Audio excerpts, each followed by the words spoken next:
जय हिंद दोस्तों, कैसे हो आप लोग। आज आप लोगों के लिए एसएससी जीडी का साइंस का बहुत महत्वपूर्ण प्रश्न लेकर आए हैं जो एसएससी जीडी 2024 में पूछा जा सकता है। अगर आप लोग मेरे चैनल पर नए हैं तो चैनल को एक बार सब्सक्राइब कर दीजिएगा और वीडियो को लाइक कर दीजिएगा। आपका पहला सवाल है, एक उपकरण जो परिपथ में उपस्थित धारा को पता लगा सकता है उसे क्या कहते हैं। उसे किस रूप में जाना जाता है। उसे अमीटर के रूप में जाना जाता है। इसका सही आंसर है ऑप्शन सी, अमीटर।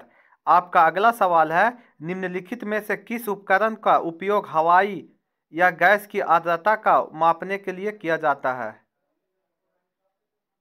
इसका आंसर हो जाएगा ऑप्शन डी, आर्द्रता मापी। आर्द्रता मापी का उपयोग किया जाता है। आपका अगला सवाल है, आंसुओं में कौन सा पदार्थ घुला रहता है। इसका आंसर है ऑप्शन ए, सामान्य नमक। आंसुओं में सामान्य नमक घुला रहता है। आपका अगला सवाल है, इंसुलिन की खोज किसने की थी। इंसुलिन की खोज किसने की थी।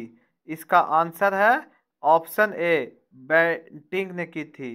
इंसुलिन की खोज बेंटिंग ने की थी। आपका अगला सवाल है, परिपथ में विद्युत धारा को किसके द्वारा मापा जाता है।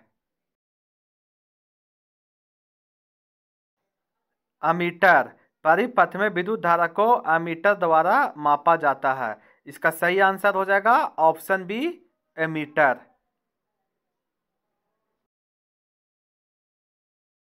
आपका अगला सवाल है, विद्युत विभवांतर का एसआई मात्रक क्या है।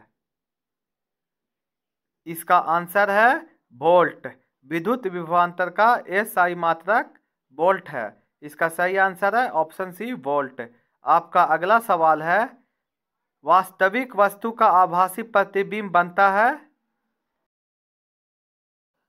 समतल दर्पण से। वास्तविक वस्तु का आभासी प्रतिबिंब समतल दर्पण से बनता है। इसका आंसर है ऑप्शन बी, समतल दर्पण। आपका अगला सवाल है, समतल दर्पण द्वारा बना प्रतिबिंब सादा होता है। सीधा और आभासी। इसका सही आंसर हो जाएगा ऑप्शन सी, सीधा और आभासी। समतल दर्पण द्वारा बना प्रतिबिंब सीधा और आभासी होता है। आपका अगला सवाल है, शरीर की सबसे बड़ी ग्रंथि कौन है। शरीर की सबसे बड़ी ग्रंथि कौन है। इसका आंसर है ऑप्शन सी, यकृत। शरीर की सबसे बड़ी ग्रंथि यकृत है। आपका अगला सवाल है, शरीर का तापक्रम कहाँ नियंत्रित होता है। इसका आंसर है ऑप्शन सी, हाइपोथैलेमस। शरीर का तापक्रम हाइपोथैलेमस में नियंत्रित होता है। आपका अगला सवाल है, भूकंप के दौरान कंपन को मापने के लिए कौन सा यंत्र का उपयोग किया जाता है। सिस्मोग्राफ का यूज किया जाता है। भूकंप के दौरान कंपन को मापने के लिए सिस्मोग्राफ का उपयोग किया जाता है। आपका अगला सवाल है, किसी अभिक्रिया में भाग लेने वाले पदार्थ क्या कहलाते हैं। अभिकारक कहलाते हैं। इसका सही आंसर है ऑप्शन सी, अभिकारक। आपका अगला सवाल है, दही में किस प्रकार का अम्ल पाया जाता है। लैक्टिक अम्ल पाया जाता है। इसका सही आंसर है ऑप्शन ए, लैक्टिक अम्ल। आपका अगला सवाल है, वे पदार्थ जिनके स्वाद खट्टा होते हैं और जो नीले लिटमस के घोल को लाल बनाता है वो क्या कहा जाता है। अम्ल कहा जाता है। इसका सही आंसर है ऑप्शन ए, अम्ल। आपका अगला सवाल है, जल में घुलनशील भस्म क्या कहलाते हैं। इसका आंसर है ऑप्शन बी, क्षार। जल में घुलनशील भस्म क्षार कहलाते हैं। आपका अगला सवाल है, आंख में प्रवेश करने वाले प्रकाश की मात्रा को नियंत्रित करता है परितालिका। इसका आंसर है ऑप्शन ए, परितालिका। आंख में प्रवेश करने वाले प्रकाश की मात्रा को परितालिका नियंत्रित करता है। आपका अगला सवाल है, लेंस की क्षमता का एसआई मात्रक क्या होता है। डायोप्टर। Option C, dioptre. आपका अगला सवाल है, पानी में डाली हुई छड़ी टेढ़ी दिखती है, इसका कारण क्या है। अपवर्तन। आपका अगला सवाल है, प्राकृतिक गैस का दहन किस प्रकार का रासायनिक अभिक्रिया है। इसका सही आंसर है ऑप्शन सी, ऊष्माक्षेपी अभिक्रिया। आपका अगला सवाल है, किसी उदासीन विलयन का पीएच मान है 7। किसी उदासीन विलयन का पीएच मान 7 होता है। आपका अगला सवाल है, मनुष्य में कुल कितनी हड्डियां होती है? मनुष्य में कुल कितनी हड्डियां होती है? इसका आंसर है 206। Option B 206। मनुष्य में कुल 206 हड्डियां होती है। आपका अगला सवाल है, मनुष्य के शरीर में पसलियों के कितने जोड़े होते हैं? 12 जोड़े होते हैं। अगर पूछा जाए पसलियों की संख्या कितनी होती है तो 24, और जोड़ा पूछा जाए तो 12। आपका अगला सवाल है, मानव शरीर की सबसे छोटी हड्डी? स्टेपिज।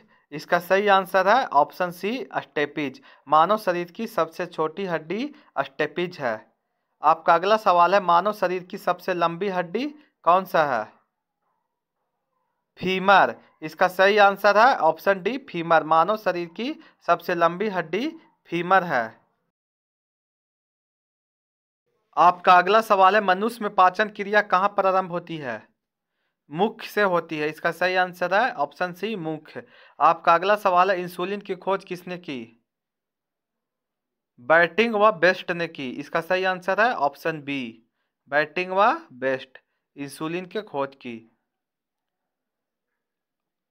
आपका अगला सवाल है, निम्नलिखित में से कौन सा पदार्थ मानव शरीर में ईंधन का काम करता है? कार्बोहाइड्रेट। इसका सही आंसर है ऑप्शन सी, कार्बोहाइड्रेट।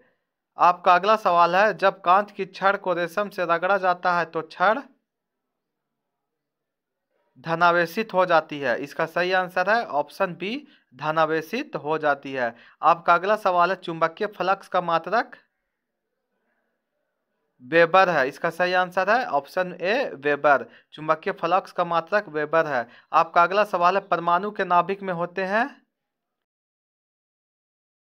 प्रोटॉन व न्यूट्रॉन। परमाणु के नाभिक में प्रोटॉन व न्यूट्रॉन होते हैं। इसका सही आंसर है ऑप्शन ए। आपका अगला सवाल है, न्यूट्रॉन की खोज की थी? न्यूट्रॉन की खोज किसने की थी? इसका सही आंसर है ऑप्शन सी, चैडविक। न्यूट्रॉन की खोज की थी चैडविक ने। आपका अगला सवाल है, पॉजिट्रॉन की खोज किसने की थी? पॉजिट्रॉन की खोज किसने की थी? इसका आंसर है ऑप्शन डी, एंडरसन। पॉजिट्रॉन की खोज एंडरसन ने किया था। आपका अगला सवाल है, ध्वनि तरंगों की प्रकृति होती है अनुदैर्ध्य। ध्वनि तरंगों की प्रकृति होती है अनुदैर्ध्य। इसका सही आंसर है ऑप्शन बी। आपका अगला सवाल है, विटामिन की खोज किस वैज्ञानिक ने की थी? सी फैंक ने की थी। विटामिन की खोज सी फैंक ने की थी। इसका सही आंसर है ऑप्शन बी, सी फैंक। आपका अगला सवाल है, पृथ्वी की आयु का निर्धारण निम्न में से किस विधि द्वारा किया जाता है? इसका आंसर है यूरेनियम। Option D, uranium. पृथ्वी की आयु का निर्धारण यूरेनियम विधि द्वारा किया जाता है। आपका अगला सवाल है, निम्न में से कौन सा धातु अर्धचालक की तरह ट्रांजिस्टर में प्रयोग होता है? जर्मेनियम। इसका सही आंसर है ऑप्शन बी, जर्मेनियम। आपका अगला सवाल है, सर्वप्रथम रक्त परिसंचरण तंत्र का अध्ययन किसने किया था? इसका सही आंसर है ऑप्शन डी, हार्वे। सर्वप्रथम रक्त परिसंचरण तंत्र का अध्ययन हार्वे ने किया था। आपका अगला सवाल है, पेसमेकर का संबंध किससे है? हृदय से। इसका सही आंसर है ऑप्शन डी, हृदय। आपका अगला सवाल है, सोते समय रक्तदाब में क्या परिवर्तन होता है? घटता है। मानव हृदय में कितने कोष्ठक होते हैं? 4। इसका सही आंसर है ऑप्शन सी, 4। आपका अगला सवाल है, दौड़ लगाते समय मनुष्य का रक्तचाप बढ़ जाता है। इसका सही आंसर है ऑप्शन ए, बढ़ जाता है। दौड़ लगाते समय मानव का रक्तचाप बढ़ जाता है। आपका अगला सवाल है, एक वयस्क में रक्त का औसत आयतन कितना होता है? 5 से 6 लीटर होता है। कितना होता है? 5 से 6 लीटर। आपका अगला सवाल है, प्रोटीन बनाने के लिए कितने एमिनो अम्ल आवश्यक होते हैं? 20।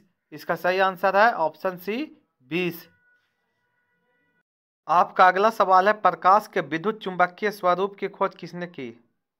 मैक्सवेल ने। इसका सही आंसर है ऑप्शन सी, मैक्सवेल। आपका अगला सवाल है, किसने सर्वप्रथम यह दिखलाया कि प्रकाश रंगों का विवर्तन होता है? ग्रेमोल्डी। इसका सही आंसर है ऑप्शन ए, ग्रेमोल्डी ने दिखाया।